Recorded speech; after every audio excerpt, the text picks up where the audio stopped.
ನಮಸ್ಕಾರ ವೀಕ್ಷಕರೇ, ಬೆಂಗಳೂರು ನ್ಯೂಸ್ 9ಗೆ ಸ್ವಾಗತ. ಸೀತಾಳಗಿರಾದಲ್ಲಿ ಆರಂಭವಾಯಿತು 11 ದಿನಗಳ ಪ್ರವಚನ ಮಹೋತ್ಸವ. ಶ್ರೀ ಶ್ರೀ ಶ್ರೀ ಅಭಿನವ ಬಾಲಯೋಗಿ ಶರಣಶಂಕರಲಿಂಗ ಮಹಾರಾಜರ ದಿವ್ಯ ಸಾನ್ನಿಧ್ಯದಲ್ಲಿ ಕಾರ್ಯಕ್ರಮಕ್ಕೆ ಭಕ್ತರ ಅಭೂತಪೂರ್ವ ಸ್ಪಂದನೆ. ವರದಿ ಬೆಂಗಳೂರು ನ್ಯೂಸ್ 9. ವರದಿಗಾರರು ವಿಜಯ್ ಕುಮಾರ್ ಪಾಟೀಲ್, ಹುಮ್ನಾಬಾದ್. ಬೀದರ್ ಜಿಲ್ಲೆಯ ಹುಮನಾಬಾದ್ ತಾಲೂಕಿನ ಸೀತಾಳಗಿರ ಸುಕ್ಷೇತ್ರದಲ್ಲಿ ಭಕ್ತಿಭಾವದ ಸಂಭ್ರಮವನ್ನೇ ನಿರ್ಮಿಸಿದ್ದ ಆಧ್ಯಾತ್ಮಿಕ ಕಾರ್ಯಕ್ರಮವು ಭಾನುವಾರದಿಂದ ಸಡಗರದಿಂದ ಆರಂಭವಾಯಿತು. ಶ್ರೀ ಸದ್ಗುರು ದತ್ತದಿಗಂಬರ ಮಾಣಿಕೇಶ್ವರರ ಭವ್ಯ ರಥದ ನಿರ್ಮಾಣದ ಹಿನ್ನೆಲೆಯಲ್ಲಿ ಆಯೋಜಿಸಲಾದ ಈ ಧಾರ್ಮಿಕ ಜಾತ್ರೆ 11 ದಿನಗಳ ಕಾಲ ನಡೆಯಲಿದ್ದು, ಮೊದಲ ದಿನದ ಪ್ರವಚನ ಕಾರ್ಯಕ್ರಮಕ್ಕೆ ಭಕ್ತರು ದಟ್ಟ ಸಂಖ್ಯೆಯಲ್ಲಿ ಸೇರುವ ಮೂಲಕ ಸ್ಮರಣೀಯ ಕ್ಷಣವನ್ನಾಗಿ ಮಾಡಿದರು. ಈ ಮಹಾಪುರಾಣ ಪ್ರವಚನ ಉತ್ಸವಕ್ಕೆ ಶ್ರೀ ಶ್ರೀ ಶ್ರೀ ಅಭಿನವ ಬಾಲಯೋಗಿ ಶರಣಶಂಕರಲಿಂಗ ಮಹಾರಾಜರು ದಿವ್ಯ ಸಾನ್ನಿಧ್ಯ ನೀಡಿ, ಶ್ರೀ ಬಾಲಯೋಗಿ ಶರಣಶಂಕರಲಿಂಗ ಯೋಗಿಗಳು ಸ್ವಂತ ಮತ್ತು ಕಲಮೂಡ ಆಶ್ರಮದ ವತಿಯಿಂದ ಉದ್ಘಾಟನೆ ನೆರವೇರಿಸಿದರು. ದಿನಾಂಕ ಮೇ 6, 2025 ರಿಂದ ಮೇ 16, 2025 ರವರೆಗೆ ಪ್ರತಿದಿನ ಸಂಜೆ 7 ಗಂಟೆಯಿಂದ ರಾತ್ರಿ 9 ಗಂಟೆಯವರೆಗೆ ಶ್ರೀ ಲಕ್ಷ್ಮೀ ದೇವಾಲಯದ ಆವರಣದಲ್ಲಿ ಶ್ರೀ ಶರಣಬಸವೇಶ್ವರ ಮಹಾಪುರಾಣ ಪ್ರವಚನ ನಡೆಯಲಿದೆ. ಕಾರ್ಯಕ್ರಮದ ಮೊದಲ ದಿನದ ಹೈಲೈಟ್ಸ್. ಗ್ರಾಮದ ಮಹಿಳೆಯರು, ಪುರುಷರು ಭಕ್ತಿಭಾವದಿಂದ ಕಾರ್ಯಕ್ರಮದಲ್ಲಿ ಪಾಲ್ಗೊಂಡರು. ವಿಶೇಷವಾಗಿ ಅಕ್ಕಮಹಾದೇವಿ ಮಹಿಳಾ ಸಂಘದ ಸದಸ್ಯರು ಪ್ರದರ್ಶಿಸಿದ ಕೋಲಾಟ ಜನರ ಗಮನ ಸೆಳೆಯಿತು. ಕಾರ್ಯಕ್ರಮದಲ್ಲಿ ಶ್ರೀ ವಿಜಯಕುಮಾರ ಬಿ ಪಾಟೀಲ, ಭೀಮರಾವ ಮಾಂತೇಶ ಹಡಪಾದ, ಸಚಿನ್ ಖಟೆನೋರ, ವಿಠ್ಠಲ ಕಲ್ಯಾಣ, ರವೀಂದ್ರ ಮುದಕಪ್ಪ, ಗೋವಿಂದ ಜಟಗೊಂಡ, ಪಾಂಡುರಂಗ ಮುಲಗಿ ಹಾಗೂ ಇತರ ಗಣ್ಯರು ಭಾಗವಹಿಸಿದರು. ಮಾಧ್ಯಮದೊಂದಿಗೆ ಸದ್ಗುರುವಿನ ಸಂದೇಶ.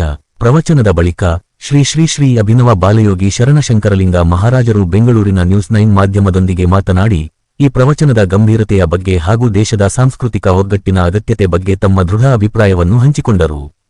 ಈ ಕಾರ್ಯಕ್ರಮವು ಗ್ರಾಮಸ್ಥರಲ್ಲಿ ಆಧ್ಯಾತ್ಮಿಕತೆ ಬೆಳೆಸಿದಂತೆ ಗ್ರಾಮೀಣ ಸಮೂಹದಲ್ಲಿ ಏಕತೆ ಮತ್ತು ಶಾಂತಿಯ ಸಂದೇಶವನ್ನು ನೀಡುವ ಮಹತ್ವದ ಹೆಜ್ಜೆಯಾಯಿತು. ಧನ್ಯವಾದಗಳು. ವರದಿ ವಿಜಯ್ ಕುಮಾರ್ ಪಾಟೀಲ್. ಉದ್ದೇಶಕ್ಕಾಗಿ ತಾವು ಮಾಡ್ತಾ ಇದ್ರಿ ಅನ್ನೋದ್ರ ಬಗ್ಗೆ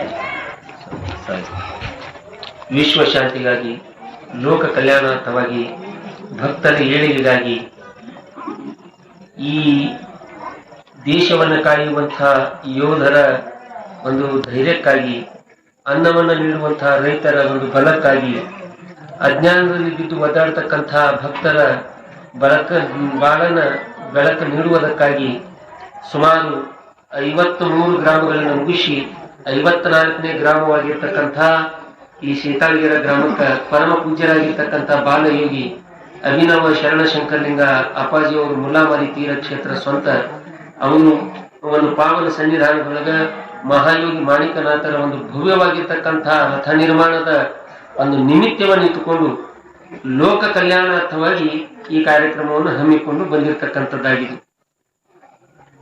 ಅದಕ್ಕಾಗಿ ಇದು ಈ ಸೀತಾಳಗಿರ ಗ್ರಾಮದಲ್ಲಿ ತಾವೇನದ ಅಂದ್ರೆ ಈಗ 53ನೇ ತನ 54ನೇದು ಮಾಡ್ತಾ ಇದ್ದಲ್ಲ, 54ನೇ ಗ್ರಾಮವಾಗಿ ಮಾಡ್ತಾ ಇದ್ದೀವಿ. ಪ್ರತಿಯೊಂದು ಹಳ್ಳಿ ಒಳಗೆ ಯಾವ್ಯಾವ ಕಾರ್ಯಕ್ರಮಗಳನ್ನು ಪ್ರತಿಯೊಂದು ಹಳ್ಳಿ ಒಳಗೆ ಚಟಮುಕ್ತ ಗ್ರಾಮವನ್ನು ಮಾಡುವಂತಹ ಒಂದು ಉದ್ದೇಶವನ್ನು ಇಟ್ಕೊಂಡು ಅಪ್ಪಾಜಿಯವರು ಪಾದಯಾತ್ರೆಯನ್ನು ಮಾಡ್ತಾ ಇದ್ದಾರೆ.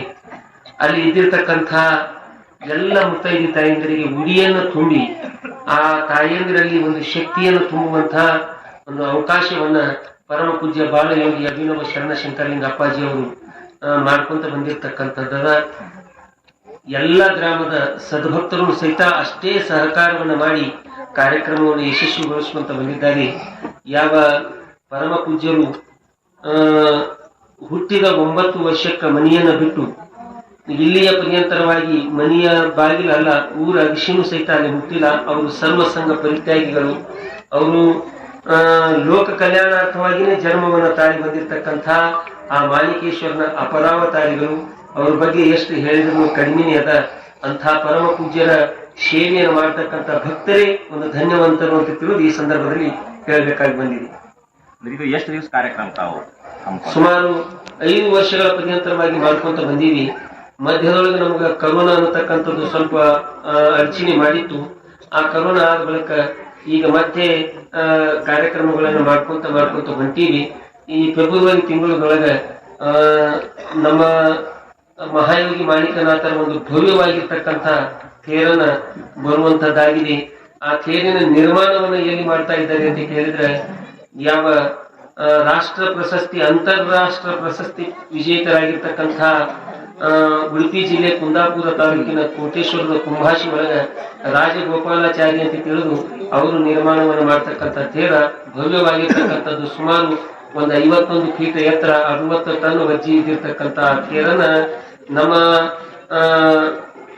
ನೆರೆಯ ರಾಜ್ಯಗಳು ಸಹಿತ ಹೊರಳಿ ನೋಡುವಂತಹ ರೀತಿ ಒಳಗೆ ತೇರು ಎಲ್ಲಿಯಾದ ರೀತಿ ಅಂತ ಕೇಳಿದ್ರೆ ಅದು ಮಹಾಯೋಗಿ ಮಾಣಿಕನಾಥನ ತೇರ ಅಂತ ತಿಳಿದು ಹೇಳುವುದರಲ್ಲಿ ಎರಡು ಮಾತಿಲ್ಲ ಅನ್ನತಕ್ಕಂಥದ್ದನ್ನ ತಮ್ಮ ತಿಳಿಸ್ತಾ ಇದ್ದೀವಿ. ಈಗಾಗಲೇ ಸವಿಸ್ತಾರವಾಗಿ ನಮ್ಮ ಶಾಸ್ತ್ರಿಯವರು ಮಾಣಿಕನಾಥ ಮಹಾರಾಜರದು ಮತ್ತು ಹಾಗೂ ಶರಣ ಶಂಕರಲಿಂಗ ಬಾಲಯೋಗಿ ಇವರ ಬಗ್ಗೆ ಸವಿಸ್ತಾರವಾಗಿ ಹೇಳಿದ್ದಾರೆ. ಇವರು ಧರ್ಮದ ಮತ್ತು ಲೋಕ ಕಲ್ಯಾಣಕ್ಕಾಗಿ ಈ ಒಂದು ಕಾರ್ಯಕ್ರಮವನ್ನು ಹಮ್ಮಿಕೊಂಡು ಮತ್ತು ಒಳ್ಳೆಯ ರೀತಿ ಒಂದು ದೊಡ್ಡ ಪ್ರಮಾಣದ ರಥವನ್ನು ಮಾಡಿಸಿ ಈ ಒಂದು ಸ್ವಂತ ಆಶ್ರಮದಲ್ಲಿ ಇದು ಮಾಡಿದ್ದಾರೆ. ಅದರ ಸಲುವಾಗಿ ಜನರಿಗೆ ಎಲ್ಲ ಭಾಗ್ಯದ ಪ್ರವಚನವನ್ನು ಹೇಳಿ ಈ ಒಂದು ಕಾರ್ಯಕ್ರಮವನ್ನು ಸುಮಾರು 54 ಗ್ರಾಮಗಳಲ್ಲಿ ಈಗಾಗಿ ಚಾಲನೆಯಲ್ಲಿದೆ. ಅದಕ್ಕಾಗಿ ಈ ಒಂದು ಶಾಸ್ತ್ರಿಯವರು ಸವಿಸ್ತಾರವಾಗಿ ಹೇಳಿದಕ್ಕಾಗಿ ಅವರಿಗೆ ನಮ್ಮ TV9 ನ್ಯೂಸ್ ವತಿಯಿಂದ ಧನ್ಯವಾದಗಳನ್ನು ಅರ್ಪಿಸ್ತೇವೆ.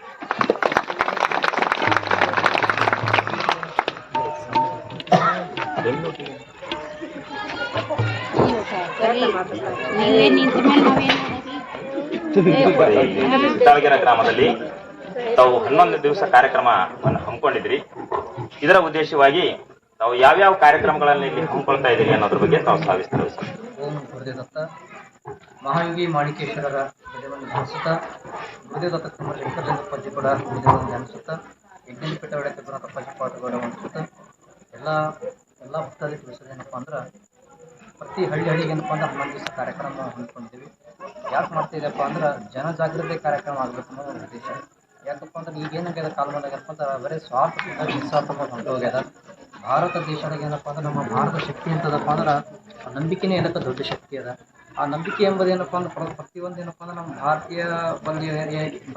ಭಾರತೀಯ ಸಂಸ್ಕೃತಿ ಏನಾಗ್ಯಪ್ಪ ಅಂದ್ರೆ ಮಾಡಿಕಾಯಿ ದುನಿಯಾಗ ಏನು ಬಂದ್ಬಿಟ್ಟು ನಮ್ಮೆಲ್ಲ ಏನಪ್ಪ ನಮ್ಮ ಹಳ್ಳಿ ಸಂಸ್ಕೃತಿ ಮರೆತು ನಾವು ಮಾಡಿಕಾಯಿ ದುನಿಯಾಗ ಏನಪ್ಪ ಅಂದ್ರೆ ಅಟ್ಯಾಚ್ಮೆಂಟ್ ಆಗ್ತಾ ಇದೆ. ಸ್ವಲ್ಪ ಜಾಗೃತಿ ಮೂಡಿಸಬೇಕಾಗಿದೆ. ನಮ್ಮ ಭಾರತೀಯ ದೇಶ ಅಂದ್ರೆ ಏನು, ನಮ್ಮ ಶಕ್ತಿ ಅಂದ್ರೆ ಏನು, ನಮ್ಮ ಭಾರತೀಯ ಸಂಸ್ಕೃತಿ ಅಂದ್ರೆ ಏನು ಅನ್ನೋದನ್ನ ತಿಳಿಸ್ಬೇಕು. ಮತ್ತೆ ಜನರಿಗೆ ನೆನಪು ಕೊಡ್ಬೇಕಾಗ್ಯದ. ಆ ಉದ್ದೇಶಕ್ಕೊಂದು ಮಹಾಯೋಗಿ ಮಾಣಿಕೇಶ್ವರ ರಥ ನಿರ್ಮಾಣ ನಿಮಿತ್ತವಾಗಿ ಪ್ರತಿ ಹಳ್ಳಿಗೆ ಏನಪ್ಪ ಅಂದ್ರೆ ಪಾದಯಾತ್ರೆ ಮುಖಾಂತರ ಪಾದಯಾತ್ರೆ ಜಾಗೃತಿಯನ್ನು ಮಾಡುತ್ತಾ ಚಟಮುಕ್ತ ಗ್ರಾಮ ಮಾಡುತ್ತಾ ಎಲ್ಲ ತಾಯಂದ್ರಿಗೆ ಏನಪ್ಪಾ ಅಂದ್ರೆ ಭಕ್ತರಿಗೆ ಏನಪ್ಪಾ ಅಂದ್ರೆ ನಮ್ಮ ಸಂಸ್ಕೃತಿ ಬಗ್ಗೆ ಜಾಗೃತಿ ಮೂಡಿಸುತ್ತಾ ಅದು ಎಲ್ಲ ತಾಯಂದ್ರೆ ಉಡಿ ತುಂಬುವುದು ಕಾರ್ಯಕ್ರಮ ಎಲ್ಲ ಪ್ರತಿಯೊಂದು ಕಾರ್ಯಕ್ರಮ ಇದೆ. ಗೃಹ ಕಾರ್ಯಕ್ರಮ ಅದು ವಿಶೇಷವಾಗಿ ಕಲಬುರಗಿ ಶಾಂತೇಶ್ವರ ಮದುವೆ ಕಾರ್ಯಕ್ರಮ ಕೂಡ ಬರ್ತವೆ. ಈಗ ಕೆಲವೊಂದೆಲ್ಲ ಮದುವೆಗೆ ಹೆಂಗಪ್ಪ ಅಂದ್ರೆ ಕೋರ್ಟ್ನಾಗ ನಡೆಯಂತ ಜಾಸ್ತಿ ಆಗ್ಬರ್ತವೆ. ಎಲ್ಲ ಏನಪ್ಪಾ ಅಂದ್ರೆ ಬಹಳಷ್ಟು ಏನಪ್ಪಾ ಅಂದ್ರೆ ನಮ್ಮ ಸಂಸ್ಕೃತಿ ಮರೆತು ಎಲ್ಲೆಲ್ಲೋ ಏನೇನೋ ಆಗ್ತಾ ಇದ್ದಾವೆ. ನಮ್ಮ ಸಂಸ್ಕೃತಿ ಬಗ್ಗೆ ಏನೇನು ಎಲ್ಲ ತಿಳಿಸ್ಕೊಳ್ಳೋ ಸಲುವಾಗಿ ಎಲ್ಲ ಜನಜಾಗೃತಿ ಮಾಡೋ ಉದ್ದೇಶಕ್ಕೂ ಎಲ್ಲ ಹಳ್ಳಿ ಕಾರ್ಯಕ್ರಮ ಮಾಡ್ತಿದ್ದೀವಿ. ಇದನ್ನ ಏನ್ ಬೇಕಪ್ಪ ಅಂದ್ರೆ ಮನಸ್ಸನ್ನು ಜಾಗೃತಿ ಆಗ್ತದೆ. ಇಷ್ಟೋ ಜೀವನ ನಂದ್ಕೊಂಡು ಇದ್ದಂತ ಭಕ್ತರಿಗೆ ಏನಪ್ಪಾ ಅಂದ್ರೆ ಒಂದೇನಪ್ಪಾ ಅಂದ್ರೆ ಮತ್ತೊಮ್ಮೆ ಏನಪ್ಪಾ ಅಂದ್ರೆ ಮನೋಶಕ್ತಿ ನಾವು ಜೀವನದಾಗ ಯಾವ್ದು ಸೋಲಿಲ್ಲ ಸೋಲೆ ಗೆಲ್ಲು ಒಂಬತ್ತು ಏನಪ್ಪಾ ಅಂದ್ರೆ ಜನರಿಗೆ ಒಂದು ಧೈರ್ಯದ ಮತ್ತೆ ಕೆಲಸ ಆಗ್ಬೇಕಾಗ್ಯದ. ರೈತರಿಗೆ ಕೂಡ ಏನಪ್ಪಾ ಅಂದ್ರೆ ಆದಷ್ಟು ಮಟ್ಟಿಗೆ ಸಾವಯವ ಕೃಷಿ ಬಗೆದಾಗ ನಮ್ಮ ದೇಶದ ಆಕಳು ಬಗೆದಾಗ ಮತ್ತೆ ಗೋಮಾತ ಬಗೆದಾಗ ಏನಪ್ಪಾ ಅಂದ್ರೆ ಇವೆಲ್ಲ ತಿಳಿಸಿ ಹೇಳಂತ ಕೆಲಸ ಆಗ್ಬೇಕಾಗ ಉದ್ದೇಶಿಕೊಂಡು ಹಳ್ಳಿಗೆ ಕಾರ್ಯಕ್ರಮ ಮಾಡ್ತೀವಿ. ಅದೆಲ್ಲಾ ಭಕ್ತರಿಗೆ ಏನಪ್ಪಾ ತಿಳಿಸೋದು ಏನಪ್ಪಾ ಅಂದ್ರೆ ಒಳ್ಳೆ ಮಾಡಕ್ಕಾಗಿರ್ಬೋದು ಕೆಟ್ಟದಂತೆ ಯಾರಿಗೆ ಮಾಡಕ್ ಹೋಗೋ ಒಂದು ಸಂದೇಶ ಕೊಡುತ್ತಾ ಅದಕ್ಕೆ ಯಾವ್ದು ಏನಪ್ಪಾ ಯಾರಿಗೆ ಎಲ್ಲರಿಗೂ ಒಂದು ಶಕ್ತಿ ಕೊಟ್ಟ ಆ ಶಕ್ತಿ ಏನು ತಿಳ್ಕೊಂಡು ನಡೆಯುತ್ತೆ ಕೆಲಸ ಆಗ್ಬೇಕು. ಕೆಟ್ಟದ ಯಾರಿಗೆ ಮಾಡಕ್ ಹೋಗ್ಬೇಡ್ರಿ.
ಅದೇ ರೀತಿ ನಮ್ಮ ಆಶ್ರಮದ ಪರಮ ಶಿಷ್ಯರಾದಂತಹ ಪರಮ ಪೂಜ್ಯ ಅಪ್ಪಾಜಿಯವರ ಮೇಲೆ ಅಪಾರವಾದ ಭಕ್ತಿ ಪ್ರೀತಿ ಇಟ್ಟಿರುವ ಬಸವರಾಜಣ್ಣ ಮರ್ಕಲ್ ಇವರಾದರೂ ಕೂಡ ಕಲಬಳಗಕ್ಕೆ 501 ರೂಪಾಯಿ ಕಾಣಿಕೆಯನ್ನು ಕೊಟ್ಟಿದ್ದಾರೆ. ಶಾಸ್ತ್ರಿಗಳ ಸ್ವೀಕರಿಸಬೇಕು.